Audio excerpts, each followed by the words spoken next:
Fala pessoal, tudo bem com vocês? Eu sou o Chico Garcia, inscreva-se no canal e vamos juntos. Se inscreveu? Eu sei que já. Obrigado. Você que não se inscreveu, bora lá. Vamos aumentar a rede aqui. Somos mais de 1 milhão no YouTube. De coração, muito obrigado. Pessoal, as informações não são boas. Pelo menos de forma inicial, o Corinthians segue tentando reforçar o seu ataque, mas esbarra em algumas dificuldades, pelo menos para os alvos definidos nesse momento. Mas eu queria falar, primeiro, pela pauta negativa, né, digamos assim, né, pela notícia ruim, e depois da possibilidade um pouco mais positiva. Eu queria falar sobre Gonçalo Plata e Gustavo Cuéllar. A questão é o seguinte: o Corinthians está esperando esses caras se liberarem, rescindirem com as suas equipes, especialmente o Cuéllar, né? O Cuéllar rescindindo com a sua equipe, o Corinthians consegue contratar o Cuéllar. O Corinthians até fez uma proposta que os caras nem de 3 milhões de dólares, um salário interessante para o Cuéllar, que eu já falei aqui para vocês, já se acertou com o Corinthians, com o Ramon, com a diretoria, está tentando resolver essa situação, mas enquanto isso não acontece, o tempo vai passando e o Corinthians vai se afastando cada vez mais da possibilidade do Cuéllar. Se o Cuéllar chegar para o Corinthians e dizer, me liberei, tô livre, no outro dia ele desembarca no Parque São Jorge, no CT Joaquim Grava, melhor dizendo, para treinar com os demais companheiros, com o restante todo acertado. Enquanto isso não acontecer, o Corinthians não tem muito mais o que possa fazer. O Gonçalo Plata é uma situação um pouco mais complicada, porque o cara até não foi relacionado, né, pro jogo aí do final de semana, né, mas ele estava machucado, só que a gente sabe a força que ele está fazendo para tentar jogar no Corinthians. Ele já seguiu o Corinthians na rede social, ele já está interagindo com os torcedores no inbox do Instagram, dizendo que acompanhou a classificação lá contra o Grêmio. O cara está desesperado, só que tem um clube que detém os seus direitos, que é o Al Sadd do Catar. E aí a informação do Jorge Nicola, durante o dia, é de que os caras pediram, que o Pedro Ramiro até já tinha dado anteriormente, né, no dia anterior, 12 milhões de euros para liberar. E aí não são nem os 12 milhões de dólares, e faz diferença, né? A gente está falando de uma moeda que vale 5, a outra que vale 6, a grosso modo, né? Estou arredondando aqui. 12 milhões de euros para liberar. E assim, o Corinthians tinha feito uma proposta de 8, subiu para 10, os caras pediram 4 à vista e os outros 8 depois, e aí começou a dificultar. O Corinthians não desistiu, só que assim, está cada vez mais distante. O Nicola até disse que o Corinthians se retirou das negociações, eu não tenho essa informação, mas é fato que ficou cada vez mais distante, está muito difícil de ofertar algo que os caras aceitem, porque eles estão pedindo cada vez mais dinheiro. E aí vai uma opinião aqui, tá? Já identificamos que o Corinthians precisa de um 9, de um centroavante. O Gonçalo Plata é um jogador de lado de campo, interessante, 23 anos, força física, habilidade, velocidade, não tanta velocidade, mas ele tem posição, ele vai ao fundo, ele corta para dentro, ele finaliza, ele é muito forte fisicamente e tal. Seria interessantíssimo contar com o Gonçalo Plata. Agora, pagar 60, 70, 80 milhões de reais, gastar todo o dinheiro da patrocinadora Master, dinheiro que não tem, priorizar, investir tudo o que tem e que não tem só na contratação desse jogador, eu acho um erro. Aí, já tem o Pedro Henrique, já tem o Thales Magno que chegou agora, eu sei que ele tem um outro nível, mas na minha opinião, pega esse dinheiro e investe num centroavante, num camisa 9. Enfim, o Corinthians não está certo ainda de que vai fazer esse investimento, está tentando um molde de negócio que seja interessante, que seja viável, e os caras estão resistindo cada vez mais. Então, assim, para não se tornar uma novela, provavelmente a gente vai ter entre hoje e amanhã, no máximo depois, uma definição. Se o Corinthians ou vai ou racha, né, com o Plata e o Cuéllar, para não ficar se arrastando, porque senão vai ter que olhar outros nomes, né? Você fica perdendo muito tempo ali num nome que daqui a pouco não fecha, a janela vai fechar, vai se encerrar, e aí você vai ficar com o que tem e o Corinthians precisa contratar. A gente já falou muito sobre isso. Enfim, falando no centroavante, Alex Arce é o cara. O Corinthians está, aí sim, destinando os esforços para contratar esse jogador, para negociar com esse jogador. Tem o Carlos Vinícius aí do Fulham, né, que definiu um valor aí de mercado de 3 a 4 milhões de euros para negociar. Um jogador que, enfim, estava emprestado para o Galatasaray, se eu não me engano, só que ele em 14 jogos fez 2 gols, não foi muito bem. Tem uma rodagem grande pela Europa, em grandes clubes, Mônaco, PSV, Benfica, o Fulham, como eu falei. Cara, sim, ele passou por alguns clubes tradicionais. da Europa, mas nunca conseguiu se firmar. Tem 29 anos também, o Carlos Vinícius, né? Saiu muito cedo aqui, é brasileiro, acho que ele jogou Palmeiras, fez base, né? Palmeiras e tal, saiu muito cedo daqui e assim, tá numa lista de dispensas do Fulham e pode ser uma opção, mas o Corinthians não fez proposta ainda, é só um nome que surgiu no mercado e foi oferecido como muitos empresários fazem nesse momento. O nome da vez é o Alex Arce, sim, da LDU. 29 anos, ele fez gol no final de semana de novo contra o glorioso Cumbaiá pelo Campeonato Nacional e com isso ele tem 21 gols em 26 partidas disputadas na temporada. É um fenômeno, ele está empilhando gols.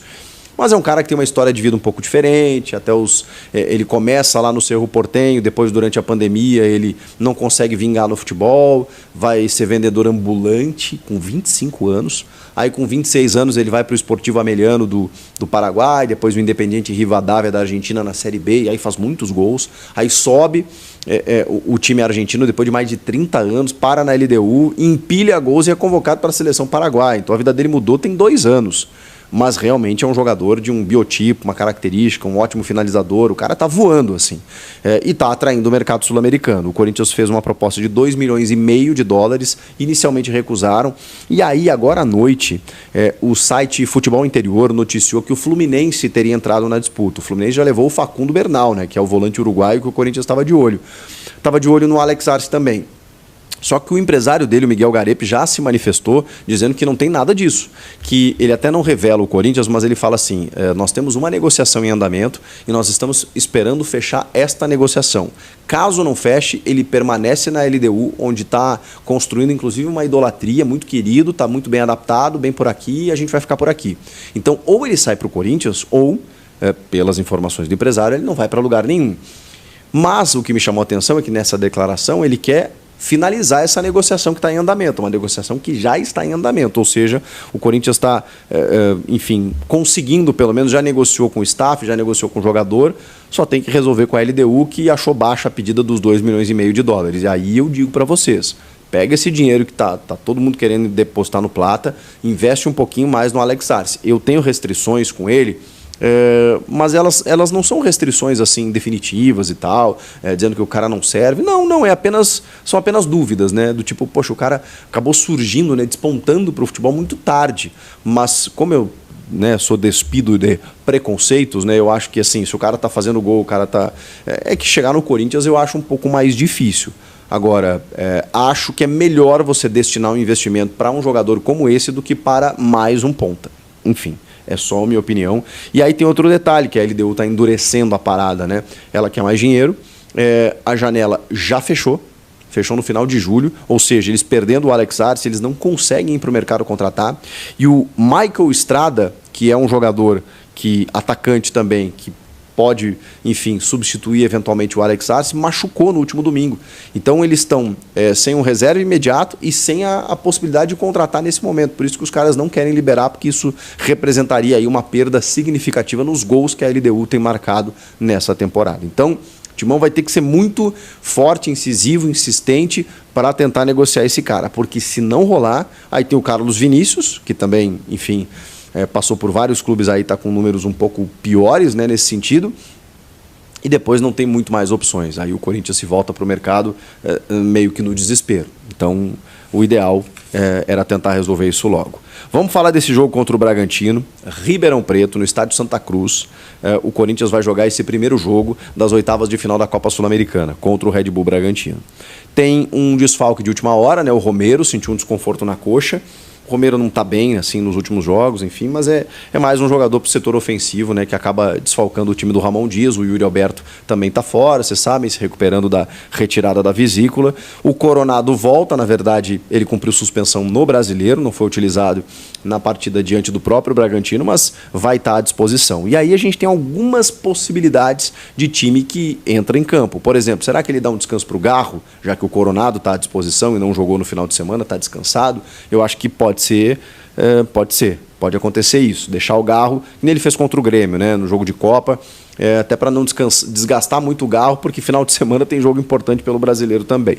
Então, assim, o Hugo Souza no gol, né, acho que uma linha de 3 zagueiros, se ele for manter essa linha, né, de um sistema que funcionou, pelo menos nos jogos que eu vi, com o Félix Torres, o Kaká e o Gustavo Henrique, pelo menos essa ideia, até para dar uma folga aí para o André Ramalho.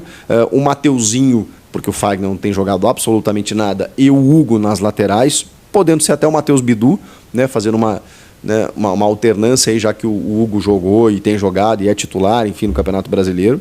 E aí você dá uma chance para o Bidu também, que jogou na Copa do Brasil, né? Na Copa do Brasil contra o Grêmio foram os alas, Mateuzinho e Bidu. Meio de campo, aí você tem o Raniel e o Charles, que eu acho que é uma boa abertura de meio campo, tendo o Rian também, mas acho que o Raniel e o Charles. E aí você pode jogar, tirando um zagueiro, com Garro e Coronado, ou reforçar ainda mais o meio, botando o Rian para jogar com o Coronado, ou o Garro, mas aí é o Coronado, com o Garro ficando no banco, com o ataque do Giovani com o Thales Magno. O Thales Magno, sim, bota para jogar. O que me chamou a atenção no jogo de sábado na Neoquímica Arena foi a fome que esse rapaz entrou, né? Ele entrou a fim de jogo, querendo receber a bola, os caras não tocavam para ele pelo lado esquerdo, porque o jogo não estava se apresentando por aquele lado, ele de repente começou a circular, caiu por dentro, caiu na direita, ele começou a jogar perto de onde estava a bola, porque ele queria tocar na bola, e aí ele pegou a bola uma vez que outra pelo lado esquerdo, foi para cima, tentou fazer o seu jogo, e o gol que ele faz é de extremo oportunismo, né? É uma bola que vem alçada para a área, o Hugo meio que perde na disputa ali de corpo, assim, a bola meio que se oferece e ele chega tocando por baixo do goleiro para fazer o gol aos 48, 49 do segundo tempo. Então, é um cara que está com confiança, está afim, está com fome, quer dar certo, põe para jogar. E o parceiro dele, acho que o melhor possível nesse momento é o Giovani. Embora o Giovani tenha perdido alguns gols importantes nos últimos jogos, ele está jogando melhor do que o Pedro Henrique, do que o Romero, do que qualquer outro jogador no comando de ataque. Então, são 2 atacantes, na minha opinião. Ele pode até botar mais um, Pedro Raul, sei lá, tirando um jogador de meio ou tirando um zagueiro. Mas se ele for com esse time aqui, né, de 3 zagueiros, seriam exatamente esses jogadores de meio aqui, né, o Raniel, Charles, o Garro ou o Coronado, né, com o Giovani e o Thales Magno lá na frente. São as possibilidades que o Ramon tem. Ou faz 3 zagueiros, ou faz 2 reforçando no meio, ou até mesmo bota 3 atacantes, o que eu acho mais difícil de acontecer, mas sempre é possível. O Corinthians precisa fazer uma vantagem, né? Menor que seja. 1-0 pelo menos, né? Para tentar jogar pelo empate, enfim, ou não sofrer tanto no jogo de volta da Copa Sul-Americana na semana que vem, que é na Neoquímica Arena.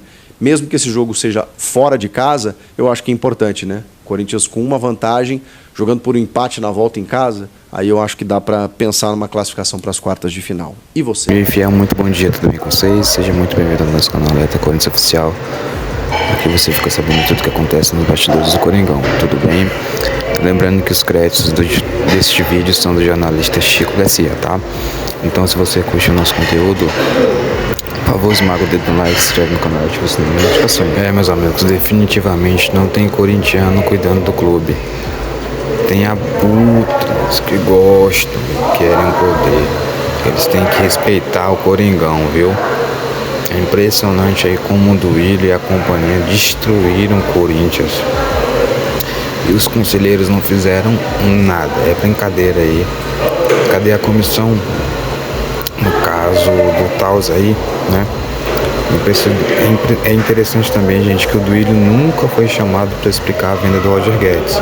O contrato com o Tausa, empréstimos com empresários, como o André Cury, tá? Os atletas que processam o clube porque não tiveram depósito do FGTS e outros pagamentos honrados aí pela administração do Duílio. E agora entro com um processo contra o clube. Interessante.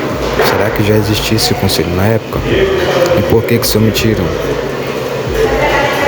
Daí mais uma pergunta. Quando o Andrés e companhia contrataram vários pé de rato para jogar no Corinthians, eles fizeram contratos com multas exorbitantes. Onde estava a mídia? Onde estavam os conselheiros? Quando o Corinthians caiu em 2007, onde estavam os conselheiros? É evidente que essa treta é por fins políticos. Esses caras não amam o Corinthians. Eles querem ver o fim da instituição Corinthians. tá? Então é isso. Deixe seu like, inscreva no canal, ative as notificações. Forte abraço a todos, até o próximo vídeo. Vai, Corinthians!